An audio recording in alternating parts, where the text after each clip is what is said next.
치과 교정과 치과 의원, 치과 보정과 치과 의원, 치과 보철과 치과 의원. 왜 이런 이상한 이름들이 생기게 됐느냐?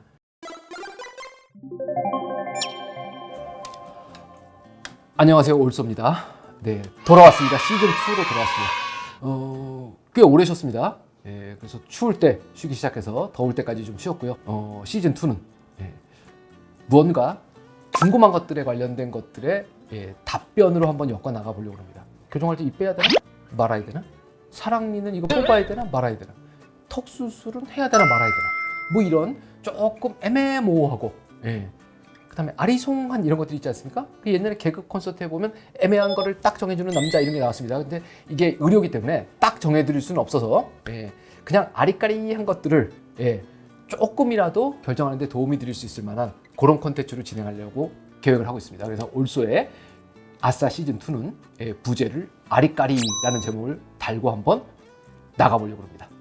보셨는지 모르겠지만 시즌1 클로즈 하면서 저희가 댓글을 좀 달았었습니다. 왜냐면 글 올라오는 거에 대해서 제가 나름대로는 계속 답글을 달았는데 영상이 늘어나니까 수습이 안 돼요. 그리고 제 채널이 아니지 않습니까? 이게 나가세 채널이니까 저한테 알림도 안 와요. 그러니까 사실 이게 쉽진 않단 말이죠. 그래서 이 시즌이 끝나면 댓글 닫아놓는 것이 제 생각으로는 제가 관리하기 편해서 그렇게 좀 댓글을 닫아놨습니다. 자, 두 번째 시즌은 뭘 할까 고민을 해보다가 처음에 뭘 할까 이 고민하다가 들었던 생각은 제가 치과 의사입니다. 그런데다가 교정 전문입니다. 뭐 이렇게 얘기를 하고 방송을 진행을 하고 있었는데 치과 의사는 어떤 종류의 인간들인가 이런 얘기들을 한번 해볼까 하는 생각입니다. 치과대학은 대학 입시를 통해서 들어가죠. 두 종류로 들어가게 됩니다. 하나는 치과대학입니다. 들어가면 과정이 6년이에요. 그래서 2년은 보통 예과라고 그러고 4년은 본과라고 해서 총 6년의 과정을 거치면 시험 볼 자격을 줍니다. 또 다른 거 하나는 4년의 대학을 나오고 그 다음번에 다시 치과 공부를 하기 위해서 들어가는 건데 그걸 보통 치의학 전문대학원이라고 그러죠. 그러면 4년 대학 나오고 4년을 치의학 전문대학을 더 나오는 거니까 총 8년인 거죠. 또 그 중간에 낀 과정으로 7년짜리 과정도 있습니다. 그거는 처음부터 치의학 전문대학원에 들어가서 졸업할 때까지 총 7년으로 그리고 나오고 나면 이제 치과의사 면허시험 볼 자격을 주는 거죠. 면허시험을 봐서 붙으면 치과의사 면허증이라는 걸 받습니다. 그럼 이제 그걸 받으면 이제 내가 치과의사가 된 거죠. 치과에는 전문의가 몇 개나 있느냐? 이 동네에 가서 합정역 이렇게 근처에 고개를 싹 돌리시면 의원이라는 데가 있어요. 그런데 여기는 내과 의원, 여기는 피부과 의원, 저기는 성형외과 의원. 이게 다 전문의 선생님들인 거죠. 치과는요? 이렇게 돌아보면 여기는 합정치과, 석여치과, 거긴 그냥 다 치과란 말이죠. 근데 요즘 들어서 눈을 유심히 뜨고 주변을 관찰하시면 이상하게 긴 간판들이 있어요. 제가 박창진이지 않습니까? 박창진 치과 교정과 치과 의원 이렇게 치과를 2번씩 써댑니다. 간판값도 많이 들겠죠. 길어야 돼요. 치과 보정과 치과 의원, 치과 보철과 치과 의원. 왜 이런 이상한 이름들이 생기게 됐느냐? 전문의가 그동안에도 있었는데 최근은 아니죠. 몇 년 됐습니다. 법적으로 치과 전문의가 개원가에서 의원에서 표방을 해라. 이제 된다. 옛날에는 이게 진실인지 모르겠지만 국민들이 헷갈려한다. 그러니까 그냥 치과라고 하고 먹고 살아라 이렇게 얘기했는데 이제 국민들이 다 알아먹을 만하다. 그러니까 전문의를 붙여라. 이래서 치과 교정과라고 하는 게 전문 과목입니다. 그래서 이 선생님이 내과 전문이면 내과를 붙이게 돼 있고요. 뒤에는 의원을 붙이게 돼 있습니다. 그래서 무조건 의원이 붙어야 돼요. 내과 의원. 앞에 과가 붙으면 전문이고 안 붙으면 일반인 거죠. 치과도 치과 교정과 여기 과고요. 치과 의원이 이제 종별 치과라는 걸 알려주는 겁니다. 그래서 이제 임상 공부를 하려고 그러면 인턴 시험을 또 봐야죠. 각 과를 돌면서 이 과에서 뭐 하나 구경하고 저 과에서 뭐 하나 구경하고 그리고 심각하지 않은 일들 좀 배워가면서 이렇게 1년을 지냅니다. 그러고 나면 그 다음번에는 이제 레지던트가 되는 거죠. 레지던트는 또 길어요. 4년입니다. 그래갖고 레지던트 1년차, 2년차, 3년차, 4년차 이렇게 되면서 환자를 보는 경험과 진단을 하는 뭐 이런 방법들을 충분히 배워갖고 이제 나오게 됩니다. 이렇게 해서 4년차까지 하고 나면 전문의 시험을 봐요. 또 떨어지면 전문의가 못 되는 거니까 또 거기서 재수를 해야 되는 거죠. 그리고 이제 전문의가 돼서 나오면 이제 이 사람들이 치과, 교정과 전문의가 되는 겁니다. 자, 이제 전문과에 대해서 한번 좀 살펴보려고 합니다. 치과는 아시다시피 이빨 보는 과다 이렇게 알고 계시죠? 치과의 영역이요. 여기요. 눈 밑에서부터 여기 목젖 있는데 위에까지가 다 치과입니다. 그래서 여기서 암이 생기면 치과에서 봐요. 교통사고 와서 여기가 부러지면 치과에서 봅니다.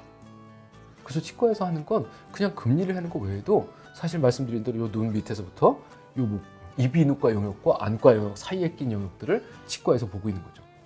치과는 이빨이니까 제가 이를 하나 가져와 보도록 하겠습니다. 치과 의사는 어디서부터 왔느냐? 외과 의사에서부터 왔죠. 그 외과 의사는 또 어디서부터 왔느냐? 그럼 이제 이발사에서부터 왔죠. 그러다가 거기서부터 두 갈래 길로 이렇게 갈라져 나오는 거죠. 그래서 이제 메디컬 닥터가 생기고 그 다음번에 이쪽에 있는 바버 서전이라고 하는 이발사 의사. 여기 좀 간단한 거 고치던 사람입니다. 그동안에 치과 의사가 꽤 오랜 시간 동안 뭘 했냐면 여기를 봤어요. 그래서 이거 썩었네? 이거 파야겠다. 흔들리네? 뽑아야겠다. 요 밑에는요, 치과 의사가 모르던 영역이었어요. 이건 몸 안쪽이다. 그러니까 이건 내과 선생님이 봐야 될 것 같다. 이러고 살았던 게 대략적으로 한 1910년대까지 그랬나 봐요. 최근까지 그랬던 거죠. 치과 의사는 주로 이의 머리 부분을 보던 직업이었습니다. 그럼 이 머리 부분에서 뭘 했느냐? 썩었다. 그러면 요거를 잘 파내고 여기다 뭘 떼워야 되죠. 이런 행위를 뭐라고 그러냐면 치아를 보존하기 위한 행위라고 해요.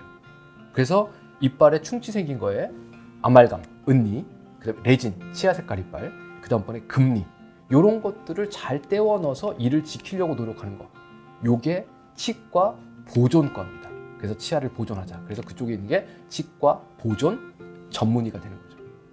근데 이렇게 열심히 하다 보니까 너무 많이 써갖고 속에 있는 신경까지 다친 거예요. 그럼 그 안에 있는 신경까지 치료해야 되는 거죠. 그래서 이 내부까지 치료하는 거. 이걸 보통 우리가 우리말로 편하게 부를 때는 신경치료. 그 다음에 공식적인 명칭으로는 뿌리 안에 들어있는 관을 치료한다고 해서 근관치료라고 합니다. 그래서 보존과에는 크게 뭔가를 떼우는 것과 신경치료하는 것, 이 두 가지가 보존과라고 보시면 됩니다. 치과에서 다 하죠. 그죠? 치과 보존 치료는 모든 치과 의사가 다 하고 있습니다. 근데 그 중에서 신경관이 너무 이상하게 생겨서 이거는 일반적으로 치료하기 어렵다. 그러면 보존과 전문의한테 가세요. 이렇게 얘기를 하는 거죠. 근데 이러고 났더니 이 치아는 보존이 됐는데 좀 쓰다 보니까 이게 문제가 생겨가지고 이게 훌러덩 빠졌어요. 그러고 나면 이 빈자리에다 일을 해넣어야 되는 거란 말이죠. 이 빈자리에 일을 해넣는 전문과를 치과 보철과라고 합니다. 그래서 보철이라는 건 인공물질로 대체된 것들을 얘기하는 거죠. 이가 없는 사람한테 틀니를 만들어주는 일. 근데 그 틀니에도 여러 종류가 있죠. 일단 이가 하나도 없는 사람은 완전하게 플라스틱으로 되어 있는 진짜 틀니. 그 다음에 이가 몇 개만 남으신 분들, 이런 분들은 그 이빨을 붙들고 나머지 부분에 이빨을 해넣어요. 근데 이제 껐다 뺐다 할 수 있는 거라 이를 붙드는 갈고리 같은 것들이 틀니에 붙어 있습니다. 그걸 보통 우리가 부분 틀니라고 하는 거죠. 그 다음번에는 젊은 사람들도 꽤 많이 하고 있는 이쪽이와 이쪽이를 연결해서 하는 거. 다리 놓는 것처럼 한다고 해서 보통 브릿지라고 연결하는 거. 요것도 사실은 보철과입니다. 그 다음번에 이걸 보존은 하고 싶은데 가운데다 구멍을 내서 떼우면 좋겠는데 이가 다 없어졌어요.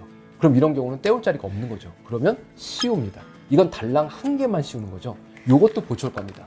그럼 결국은 여러분들이 알고 계시는 치과의 대부분은 치과 보존과와 치과 보철과에서 하는 일들을 하고 있는 거죠. 이건 모든 일반 치과 의사 선생님들이 다 하는 치료입니다. 그러다 보니까 여기가 보여요. 잇몸, 살이요. 그래서 여기 살에 염증이 생기면 얘도 안 좋아지는데 얘도 봐야 되지 않겠니? 그래서 이 잇몸과 여기 있는 잇몸 뼈, 이런 치아의 주변부의 염증을 치료하는 과가 생긴 거죠. 그걸 우리가 치아 주변을 본다고 해서 치주과라고 합니다. 그러면 치주과라고 얘기하는 데는 이가 아니고 이 테두리에 있는 부분을 보는 거죠. 주로 잇몸 치료하는 과다라고 보시면 될 것 같아요. 자, 이제 이거 세 개를 봤어요. 보철과, 보존과, 치주과. 근데 보존을 하려고 노력했으나 실패, 보철을 하려고 노력했으나 실패. 그럼 그 다음번에는 이를 빼야 됩니다. 그래서 이를 빼는 주로 그런 수술하는 과는 구강, 악, 안면, 외과라고 치과 영상의학과가 따로 있습니다. 주로 보는 게 구강, 내과, 소아치과라는 과가 있습니다.